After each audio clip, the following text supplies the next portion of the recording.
Let me start this. We're going to look at the empiricists, and this is the view that you and I have been trained to have. The view that knowledge comes through the senses, that the senses are reliable routes to knowledge, and that reason, while it's important, is secondary. And so this is a view that elevates the importance of the senses in our acquiring knowledge. Now, I told you that Descartes put us in what was called the egocentric predicament. You have to understand that the empiricists are there also. And folks, please put your phones away. I mean, like now. So the point is, for both philosophers and scientists of that day, the thought was there was no causal action at a distance. And so whatever the mind was acquainted with, it has to be something in the mind, not outside the mind. Now, look at the book bag or briefcase, whatever you want to call it, on my desk up there. Don't we believe that all of us, if we're looking at that book bag, are all looking at one in the same public object out there in the real world? And you say, well, of course. Isn't that the common sense view that everyone has? Well, it is the common sense view that ordinary people have, but that view, which is sometimes called naive realism, was rejected by both philosophers and scientists of this day as obviously wrong, and as it was denigrated as the view of the unlearned vulgar.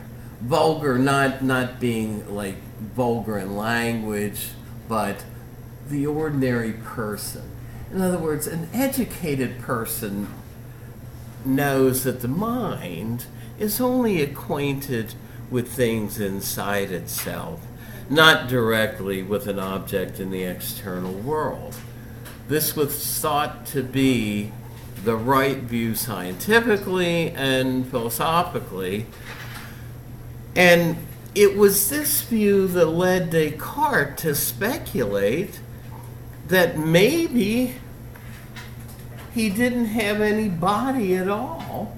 Maybe his mind was generating all of the experiences he seemed to have, because the argument is we could all, as it was advanced in the 20th century, we could all be brains in a vat, right? Hooked up to, tubes and wires that keep us alive. But the mind could be generating all of our experiences. This view that the mind is acquainted only with its own inner mental life is what led Descartes to speculate that maybe it's all a dream. Now, we saw he tried to get out of that kind of skepticism, but we're going to also see that the empiricists, as I said last time, rejected his way out, partly because it depended on innate ideas, partly because Descartes' reasoning was reasoning in one big circle and didn't get us out. And because they did, empiricism led to greater and greater skepticism. And these are views that not only influenced people back in the 16 and 1700s, but also in the 1900s and today. So even though it seems like when we're discussing them, messing around with little distinctions that seem picayune and trivial, and why are we even worrying about this? They are distinctions that turn out to have profound implications, and the skepticism, the nihilism, the relativism of our own day had its groundwork largely laid for it in what happened between the rationalists and the empiricists in the early and late 1700s. Okay, let's have one person talking, unless you have a question about. So we call them the British empiricists. The three most famous empiricists were John Locke, George Berkeley, and David Hume. And while they came from different countries, John Locke was from England, George Berkeley was from Ireland, and David Hume from Scotland. Those countries are all part of Great Britain, of the British Isles. So we call them the British empiricists. Now, empiricism elevates the knowledge we have via our senses. In fact, it says if we can justify any knowledge claims at all, they should be justified with respect to what our senses tell us. So empiricism is the philosophy that demands that all knowledge comes from experience. That is, experience after we're born.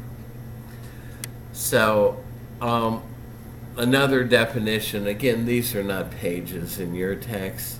An empiricist maintains that we can know something if we can justify it with respect to what we see, hear, smell, touch, or taste.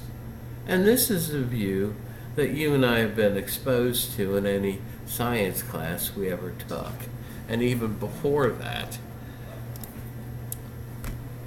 Now, this is a distinction I'm not going to spend a lot of time on, but basic empirical beliefs are the beliefs you get from what your own senses tell you. Beliefs directly derived from our experience. Look at the person in the diagram. With my, So, my question is like, basically, what if somebody has a sixth sense within that, when they sleep, they'll get a vision of something that is to happen soon, and then they see it play out? How would that basically? Yeah. Well, I think they would relegate discussions about,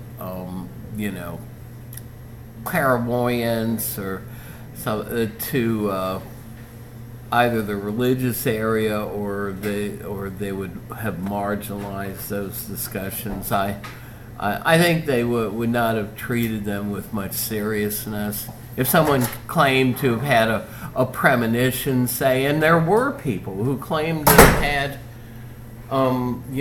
visual premonitions relating to the Twin Towers when they fell, right?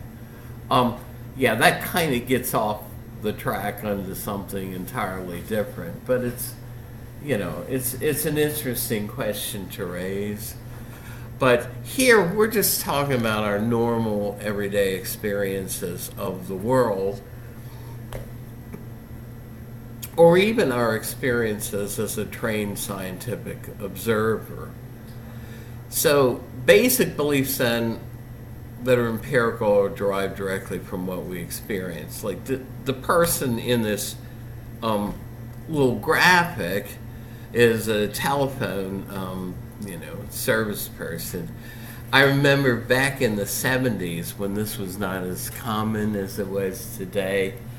Mid 70s, my brother and sister-in-law were recently married, and they were moving into their first apartment, which was an apartment that was basically the top floor of an older home. And I had the day off, but they were both working, and they said, Vic, somebody's, they're going to come to install our telephone today. Can you be there to meet the telephone, service person? And I said, yeah. So get it.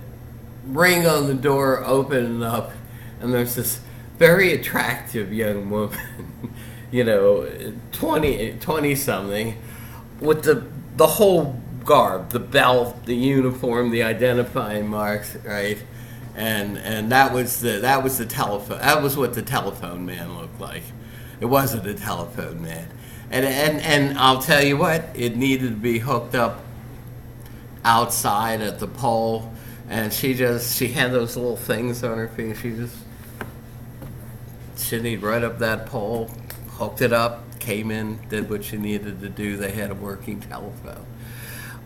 But now, suppose this is somebody looking at an old-fashioned telephone on the desk. What justifies her belief that there's a telephone in front of her? Well, it's what her senses tell her. She can see a telephone, she can reach out and touch it, lift it up, etc. So seeing a red telephone produces in me the belief that there is one in front of me, and it's my seeing it or experiences of my other senses that justify my belief that there really is a telephone in front of me, just as my belief is justified up here that there's a telephone on the desk, right? So these are basic beliefs, but there are other beliefs we have that are not about what we immediately experience, but that can nonetheless be claimed to be based not on pure reason, but on the data of the senses, on what our senses tell us. Now, none of us has ever seen a brontosaurus in the flesh, right? What justifies our belief that these mammoth creatures once lived?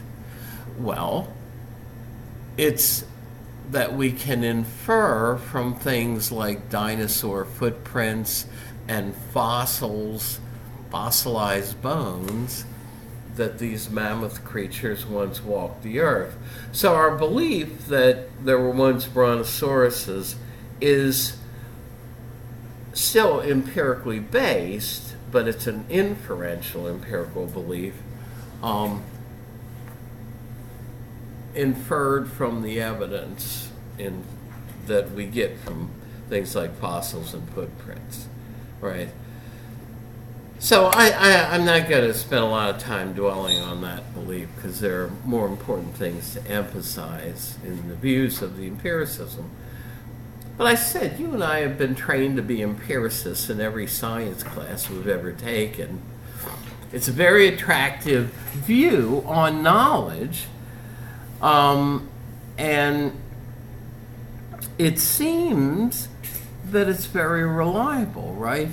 Beliefs based on empirical evidence seem reliable, they seem objective. In other words, more than one person can confirm an empirical belief. They're reliable, objective for everyday life and the sciences, So it's a very popular view, and yet traditional empiricism led down the road to some pretty heavy-duty skepticism. So it is a view that has had problems.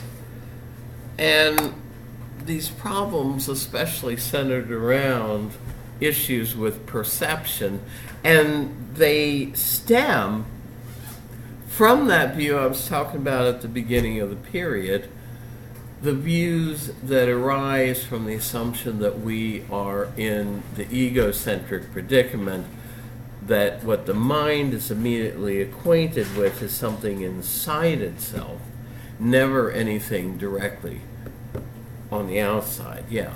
Mm-hmm. That's a problem just because the understanding that you have to be able to observe it to confirm it. Most people, their eyes perceive things differently. Are you familiar with the dress that took over social media? The dress that people were saying that it was either gold or it was blue. Many people singing blue, other people singing gold. That right there could be a problem in its entirety. Because if half of people are saying, well, this dress is blue, and the other half is saying, well, it's gold, both of them believe what they perceive. So that divides in the short entirety. So that's a problem in itself. Yeah. Well, right. I mean, you're raising a number of issues. One, two people can see the same color differently, but also they can remember things differently. You know, and this is a problem. I think in any court of law, there are issues that can come up with differences. Yeah. So yeah, that reaffirms some things. But you might say, well, wait a second. Don't we have some reliable innate knowledge?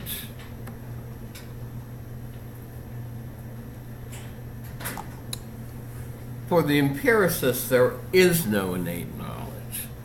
Now, as I said, in the word innate, you can see things, the same root as neonatal intensive care unit, as Christmas nativity scene, right?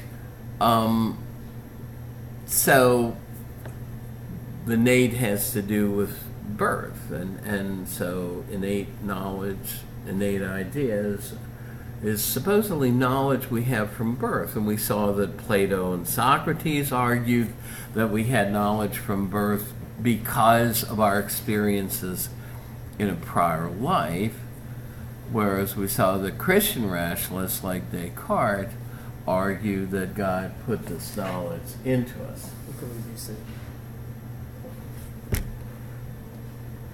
Well, I see gold and white, but anyway. And I see Okay, blue go. and black. Okay. Well, all right.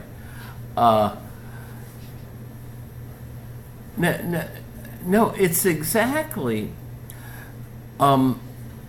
this view. When we look at what an idea is for Locke, it gives us what was called Cartesian privacy, right? In other words, we're going to see for Locke there is no, I mean, colors for him are subjective. They're not genuine properties of external objects. So what about our internal experiences? I'm looking at a screen, we're looking at a screen up above, and that to most of us is green. I say it's green, you say it's green. But what about our private sensations? What if what I'm labeling green is the same color that when you experience it, you label it red?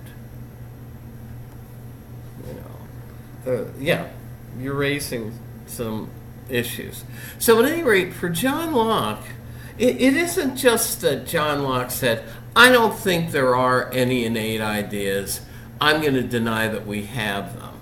No, that wouldn't be very philosophical, wouldn't be very professional. Locke's main book, really the book that kind of jump-started the whole British empiricist tradition, was called An Essay Concerning Human Understanding. It was really 4 books in one. And so while we don't have time to really deal with it very much, one of the things that Locke took a whole book to do was give us arguments against our having innate knowledge. So he didn't just reject the rationalist belief that we have innate knowledge, but he tried to argue against it. So there are no innate ideas for him. Uh-huh. Although he's not a philosopher, H.P. Lovecraft makes an interesting point about that. He mentions how most people have arachnophobia, like they're scared of spiders, and how that could deviate from a pathway in which when people, like a lot of people was living in like Africa before they started traveling over, it was one that was in the desert. It was I believe a stone spider, which was death to infants. Like infants, like if they was bit by this, then they would die, and that fear could have gone over into the subconscious of people, and it could have carried up throughout generations. Okay. So they're trying to develop an evolutionary argument. I recall one of my first experiences in life was seeing what we know today is a harmless spider, a big daddy long leg spider, crawling on my arm when I was locked in one of these, little things that you, I guess a high chair or something, scared me to death. To this day, I don't like spiders. The only good spider is a dead spider, right? So, but anyway, to get back to this, for Locke, our mind, when we come into this world, is like these whiteboards here. It's a tabula rasa, a blank tablet. And it's only after we're born that experience writes on the tablet of our minds and puts knowledge there. So if Locke claims we do not have innate ideas, now remember what the rationalists and even Plato and Socrates called innate was not particular facts. Remember, particular facts for Plato weren't even knowledge. All we could have was true opinion. So when they argue that we come into the world with some knowledge, they're not saying we come in to the world. The rationalists aren't claiming we know particular facts like in 1492 Columbus sailed the ocean blue, right? That somehow that's imprinted on our minds at birth. That's not their view. But what was argued to be innate were things like the universal principles of math and geometry. We saw that from Meno's Slave Boy. Also fundamental moral concepts like moral goodness, justice, the things that Plato discussed. But we saw that even Socrates argues to make an ordinary judgment like two lines are equal but not perfectly equal. We had to have first experienced the form of perfect equality. In other words, we had to know, and I'm assuming everybody's taken the Scantron. We had to know what perfect equality was in order to judge that these lines are not perfectly equal. So things like our ideas of perfection or of perfect length, put your phone away. The person who just walked in. I've already made that announcement, but it applies to you too. My book is still in here, so I wasn't sure where the book. I just sat down, but okay, I'll put it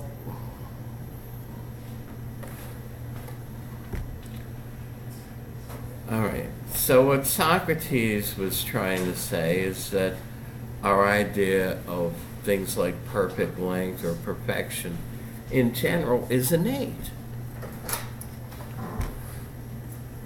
Similarly, mathematical concepts like infinity, we never experience something that's infinite.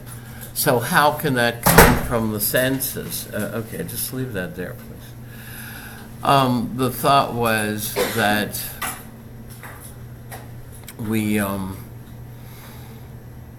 have this idea innately. Plus, we saw that the way Descartes tried to get us out of skepticism was by relying on what he thought was his innate idea of God. Now, one of the things that Locke tries to do is give an alternative account of how we can have these concepts without their having to be innate. So he's trying to go against this whole tradition that goes all the way back to Socrates and Plato, that some of these concepts are innate. Take the idea of perfection and, okay, I mean, you know, you can sign it on the way out instead of disrupting the class in the middle of it. Take perfection. Now, I'm not real crazy about my illustration here. I think a better illustration would be a rose like the one I had in the forum's PowerPoint. An ordinary rose is not going to be perfect, right? Might have a missing petal here and there. Maybe the color is not consistently the same. Maybe it's got some brown spots on it, you know, some imperfections. A misshapen petal here and there. But suppose we, in our minds, try to imagine the rose without any missing petals, with perfect, consistent color throughout, with no little imperfections or brown spots. This is what Locke is getting at. From the imperfect data the senses do give us, we can work on that and logically develop these concepts from what experience does give us. In other words, they don't have to be innate. So from here I say, from my limited imperfect knowledge of computers, I can imagine what it'd be like to have a perfect knowledge of them. Or from our limited experience of an imperfect rose, we can imagine what it'd be like to have a perfect one. Take other ideas like infinity, infinite duration in time, or number. It's interesting what's translated eternity in the biblical book of Revelation is the Greek phrase into the age of ages, eiston aionion to aioniou, which is different from infinity, if you think about it. But Locke is saying, look, we know what it is for something to have a duration in time. Our mind can work on that concept and come up with the concept of what it would be for something to be eternal, to have an infinite duration in time. Or we know what finite numbers are, we can derive an idea of infinite numbers. So, you see what he's doing here. I mean, we don't want to lose sight of the forest for the trees. What Locke is saying is, look, I can give you an alternative account of how we can have these ideas based on what our senses tell us after we're born, and they don't need to be innate, right? From our experience of a body moving in limited space, we can imagine what unlimited space would be. So Locke says even our idea of God does not have to be innate, as people like Descartes thought. Right? So we can take our experience of limited finite existence and extrapolate that out mentally to what it would be for God to have necessary existence. From limited duration in time, we can talk about God being eternal. From our limited knowledge, we can form the concept of what it would be for God to be omniscient, to have unlimited knowledge. Similarly, from limited power, we can develop the concept of God's being all-powerful. So again, Locke is saying, look, I can show you how we can have some of these concepts that philosophers going back all the way to Socrates and Plato have argued must be innate, I can show how they can come from the data of experience after we're born, and we can have them without them having to be innate. Now, here's where we get to the real,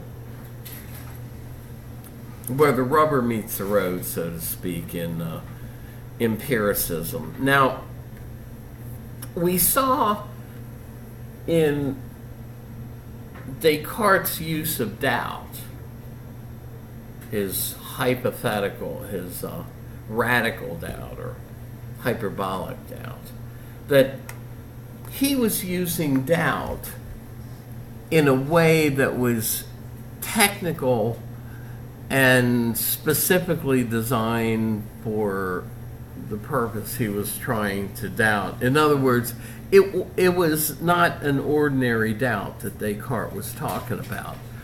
And we find this a lot both in the sciences and philosophy, that frequently a word that is in use in common everyday discussions gets given a new technical meaning, either by a philosopher or a scientist. And that's what's going on with Locke's use of the word idea. Remember we said if we're in the egocentric predicament, what the mind is immediately acquainted with is only its own inner experiences. Essentially, Locke uses the word idea to refer to those inner experiences. So here's how he defines idea. It's whatsoever is the object of the understanding when a man, here man in the generic sense, when a person thinks. In other words, ideas are the immediate objects that the mind is acquainted with. An idea is whatever it is which the mind can be employed about in thinking. Think how broad that is. Whatever we can think of or experience is for Locke an idea. I like to say that it doesn't, Locke's ideas don't include everything but the kitchen sink. They include everything and the kitchen sink. For him, everything is an idea, and we use the word idea in a much more limited way, right? For us, an idea is an abstract concept, like the idea that 2 + 2 = 4, right? But for Locke, ideas are the immediate objects that we experience, what we immediately experience. So an idea can also be the experience I have of smelling flowers in the spring, or seeing a bird fly. Or I had a motorcycle accident when I was 16 or 17, racing Charles Jockle down San Martin Drive by Hopkins, which is a very windy road. I wiped out, right? And that affects me even to this day. Sometimes I get a pain in my left shoulder as a result of that. I can raise my right arm like that. My left arm, I can get up that high, no more. It's a result of doing something stupid when you're a teenager. But what am I getting at? If I say, well, I've got a pain in my shoulder relating to that old motorcycle accident. Well, for Locke, a pain or an experience of pain is also an idea. Other feelings, like the feeling of warmth, we go out and are tanning in the sun or whatever, or enjoying a walk in the sun. Ideas can also be images. Like, if you close your eyes and pictured your pet at home, or, thought of your significant other and you get a memory image of them in your mind. Well, you know, a memory image for Locke is also an idea. So ideas for him then come from within us and from without us, from two sources. Not going to spend a lot of time on this, but they can come from what we observe by our senses on the outside. And again, these Picayune distinctions seem like we're examining the leaves on the trees. Why even worry about this? But it is the consequences of these Picayune distinctions that have given us the skepticism, the nihilism, the relativism that we have pervading the intellectual world today, even down into the skepticism people have in their ordinary lives. So I'm trying to show you how this ultimately led down the garden path to that. So we have ideas that come from sensation, like our ideas of colors, like yellow and white, our ideas, say, of experiencing feelings like heat, cold, softness, hardness. But then what they thought is that there was an internal mental psychological analog to observation, right? I could make observations about what's going on around me. But they also thought that we could reflect internally on what's going on in our own minds. Remember, for the empiricists, they elaborated on this conception of the mind as a quasi-machine in which various mental processes take place, like perceiving, imagining, doubting. So we can get some of our ideas from introspection. And as well from introspection, I know that there's a pain in my left shoulder, right? Now, again, more distinctions, but this one's a pretty easy one to grasp. Think of complex ideas as being built up with simple ideas as their building blocks. Suppose I look at an old-fashioned telephone, right? For Locke, my experience of that telephone, and I mean, I can experience the telephone directly on my desk. And I was saying there's going to come a time when I don't know if I'll be around long enough, but most of you had relatives or your parents or grandparents have an old-fashioned landline phone, which may not even be connected anymore. But you know what this is.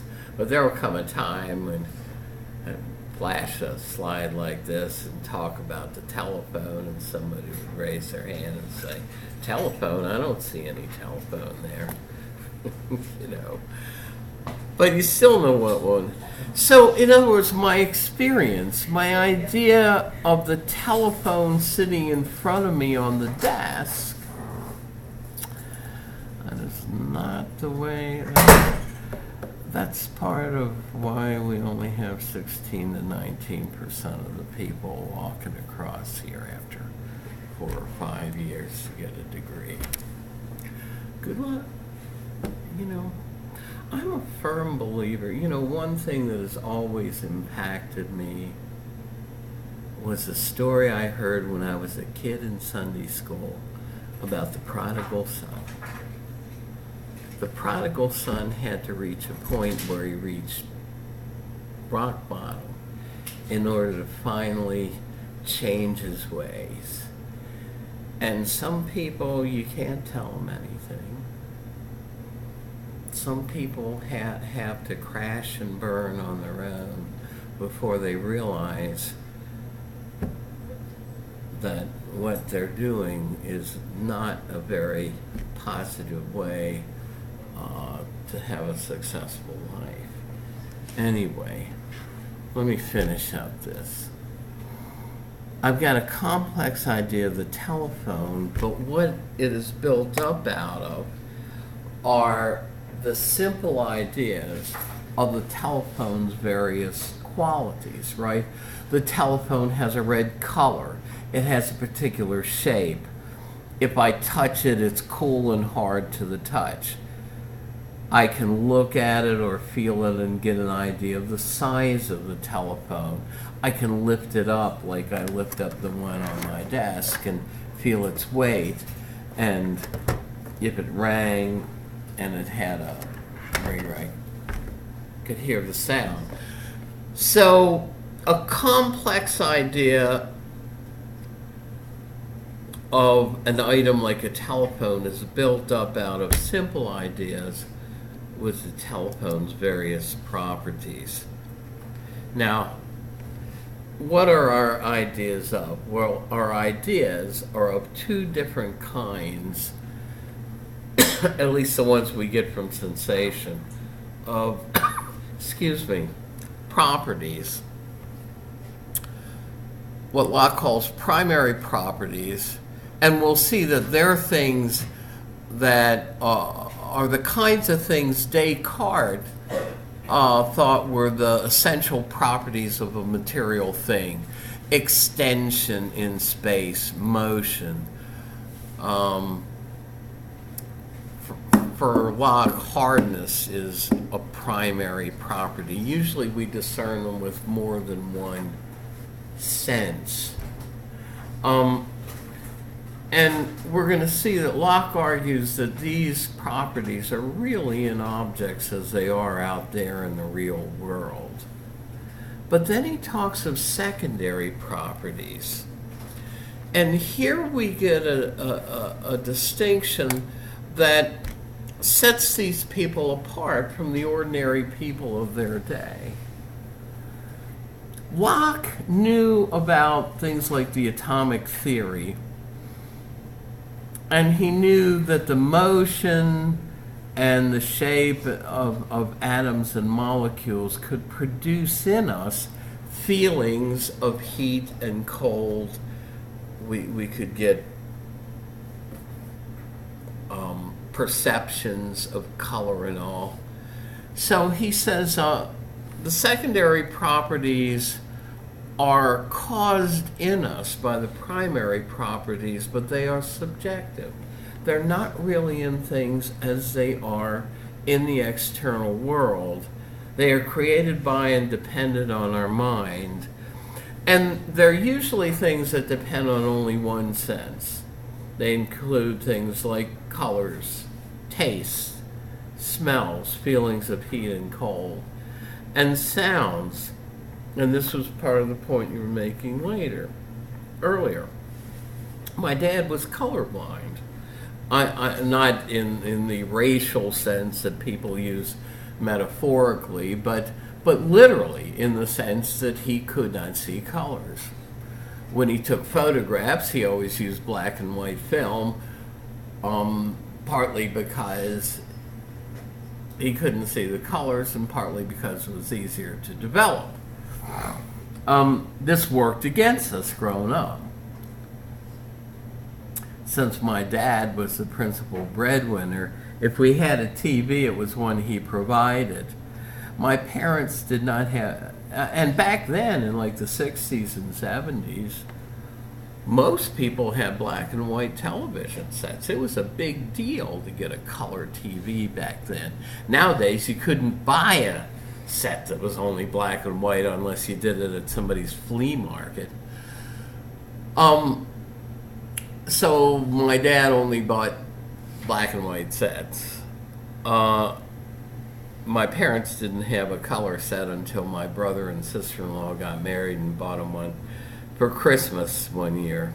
But anyway, to get back to this, my dad was colorblind, so presumably when he came up to a traffic light, his internal subjective experience was different from mine. I see colors very well. I can see the red, the amber, and the green lights.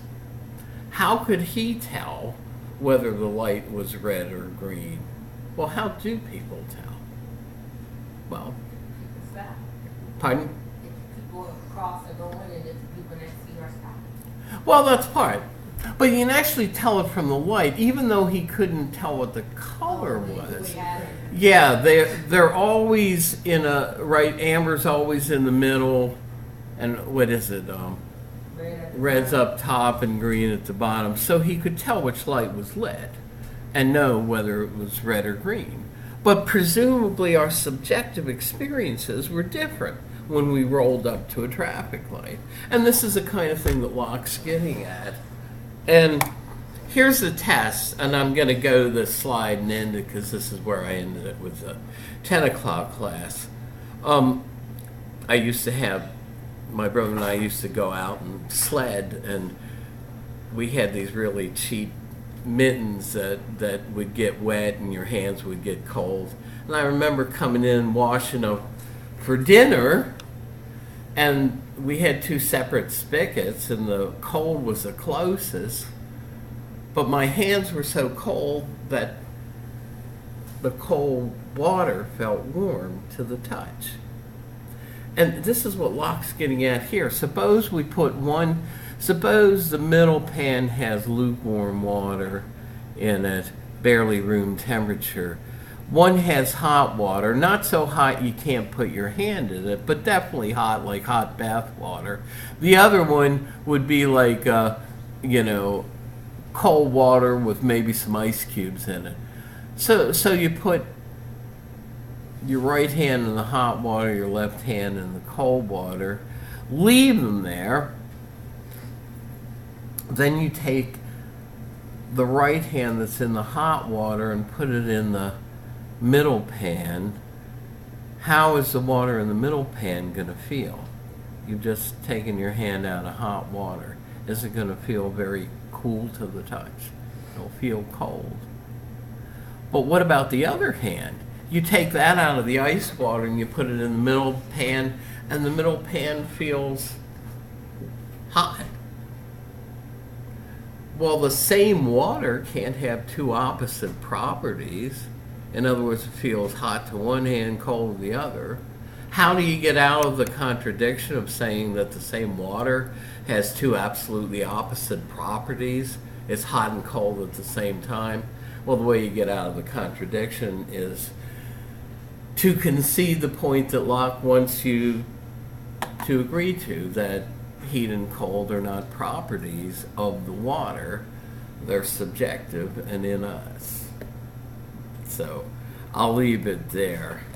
And this was thought to be not just some kind of a way out view that philosophers had, but this was considered to be the state of the art scientific view in Locke's day.